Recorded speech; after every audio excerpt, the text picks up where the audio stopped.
Então, vamos resolver aqui alguns exercícios a respeito de momento de uma força. Uma barra de madeira homogênea de 50 kg é encostada em uma parede perfeitamente lisa conforme a figura. Determine o mínimo coeficiente de atrito entre o solo e a madeira para que a barra não escorregue. Considere B igual a 2A. Muito bem. Aqui nós temos um típico exercício do problema da escada. Essa aqui é uma barra de madeira encostada numa parede e no solo. Ela está apoiada nessas duas superfícies e está em equilíbrio. Podemos então começar a partir da seguinte questão. Vamos colocar as setas ou os vetores que indicam as forças que atuam nesta barra.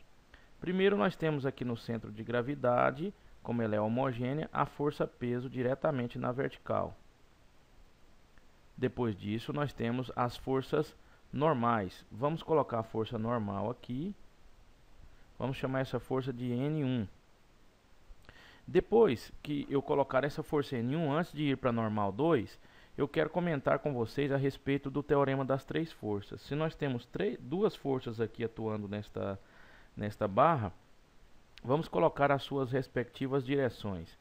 A direção da força peso está aqui de azul, na vertical. A direção da força N1 está aqui na horizontal. Então deve ter a ação de uma terceira força que cruze justamente no ponto de cruzamento das direções dessas duas forças. E esta força tem que estar atuando na parte de baixo. Então ela vai vir aqui nesta direção que eu estou traçando de azul para poder encontrar com as direções das outras forças. Aí então nós temos uma terceira força que está apontada nesta direção. Esta terceira força eu vou chamá-la de F. Esta força ela é uma resultante da ação da força de atrito, que está aqui no chão, com a força normal, N2. Vamos colocar as duas aqui com cores diferentes. Aqui eu tenho a força de atrito, vou colocar F, minúsculo. E aqui eu tenho a força normal 2. Assim eu terminei o ciclo completo da ação das forças que atuam nesta barra. Agora, a pergunta é a seguinte: qual é o coeficiente mínimo de atrito entre o solo e a madeira para que ela não se escorregue? Vamos considerar então esse B, essa distância na vertical, igual a 2 vezes o A, que é a distância na horizontal. Assim eu posso eleger um dos dois pontos como ponto fixo. Esse ponto fixo é o ponto que eu vou julgar acontecer uma rotação provocada pelas forças que têm torque sobre esse ponto. Então eu vou escolher o ponto de baixo estrategicamente como meu ponto fixo. Vou colocar aqui um pontinho. Esse é o nosso ponto O. Certo? A N1 está tentando girar a barra nesse sentido. A força peso está tentando girar a barra nesse outro sentido. Então são duas ações de torques opostos. A força N1 provoca um torque anti-horário, portanto é um torque positivo. E a força peso provoca um torque horário, portanto é um torque negativo. As outras forças que estão na base, atuando sobre o ponto O, não provocam torque nesse ponto. Por quê? Porque elas estão atuando justamente sobre esse mesmo ponto. Aí, o que nós podemos entender? Que o torque, ou momento da força N1, é igual ao momento da força peso. Porque temos dois torques com sentidos opostos, então eles têm que ser iguais para que haja um equilíbrio. O torque da força N1 é a força N1 que multiplica pelo braço de alavanca 1. O torque da força peso é a força peso que multiplica pelo braço de alavanca da força peso. Agora, vamos aplicar aqui os valores. N1 ainda não sei. O braço de alavanca 1 é um problema, hein?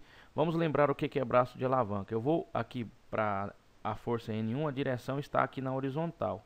Qual é uma linha ou uma reta que une o ponto de rotação a esta direção tracejada de azul aqui, fazendo 90 graus? Somente uma linha na vertical, fechando aqui 90 graus com a nossa horizontal. Então eu vou fazer ela subindo, tocando aqui na horizontal, fazendo 90 graus. Então, deste ponto onde tocou na horizontal até o ponto O, nós temos o braço de alavanca da força N1, ou seja, B1. Essa distância equivale a 2 As, porque você está vendo que aqui em cima, na vertical, nós temos B, que é igual a 2A. Ou seja, o braço de alavanca 1 é 2A. Igual. A força-peso, como a massa da barra é 50 kg, a força-peso é 500 newtons. O braço de alavanca da força-peso. Vamos traçar aqui a direção da força-peso. Aliás, já está traçada, né? De azul, a direção da força-peso desce aqui na vertical. Qual seria uma linha possível que une o ponto de rotação a essa direção da força-peso, fazendo 90 graus? Exatamente esse pedaço que eu estou mostrando de preto. Aqui nós temos 90 graus. Esse pedaço corresponde à metade do valor de A, porque o A vai do ponto O até o limite da parede. A metade, então, vai ser A sobre 2. Podemos cortar a letrinha A dos dois lados. E aí nós vamos pegar esse 2 multiplicando com 2 do outro lado, dá 4. Fica 4N1, que é igual a 500. N1, então, vai ser 500 dividido por 4. Isso equivale a 125 newtons. Pois bem, por que nós estamos calculando esse N1? Porque ele pede qual é o coeficiente mínimo de atrito.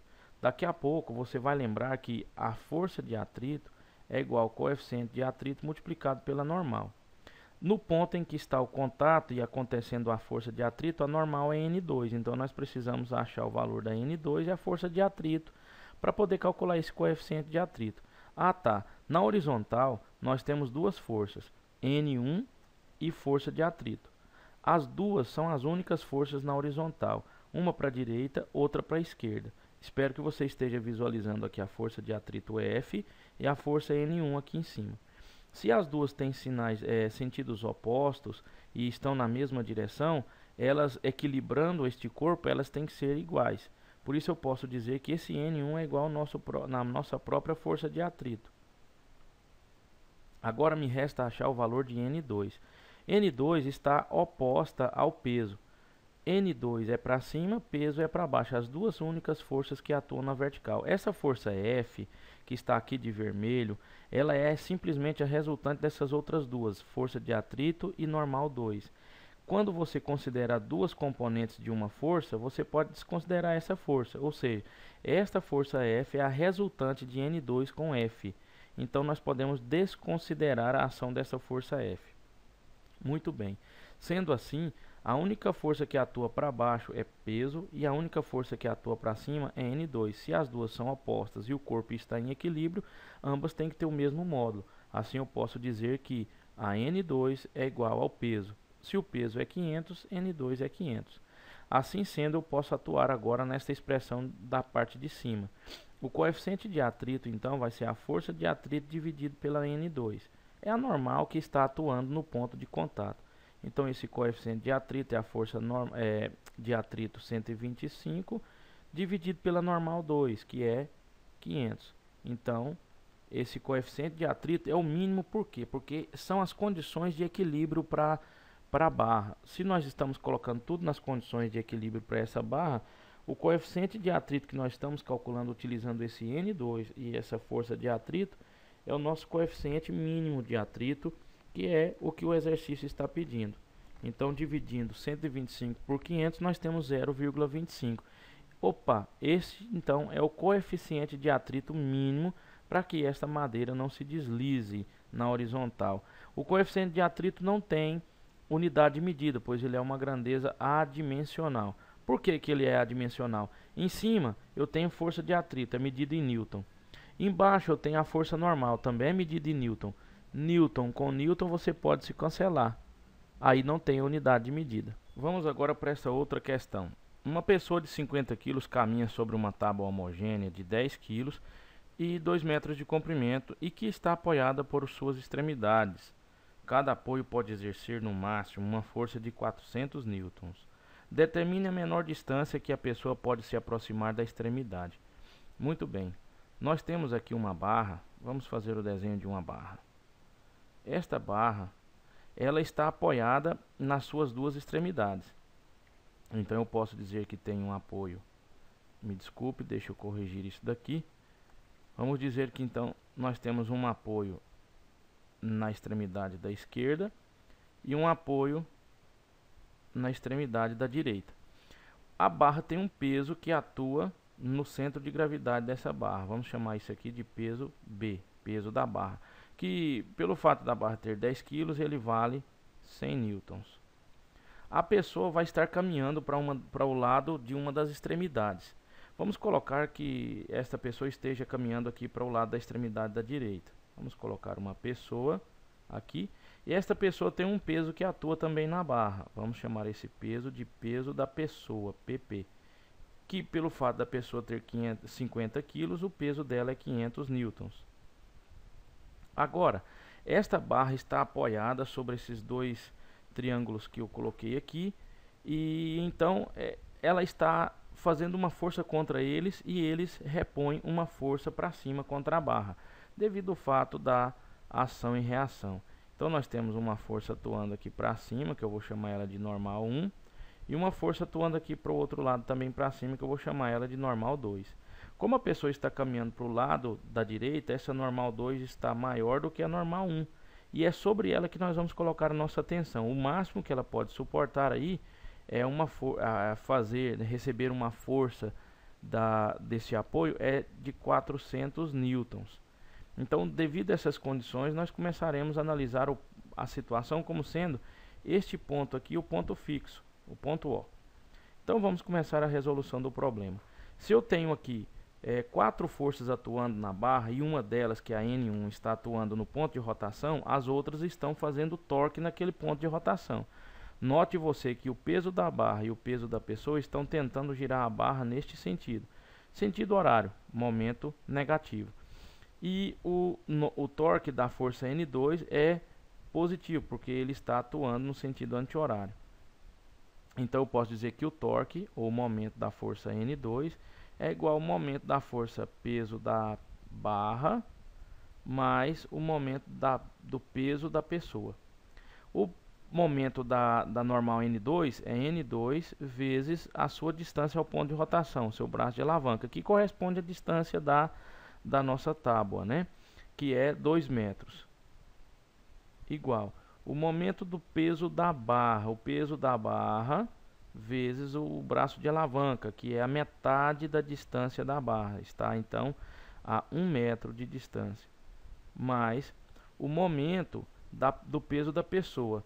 O momento do peso da pessoa é o peso da pessoa multiplicado pela sua distância ao ponto de rotação.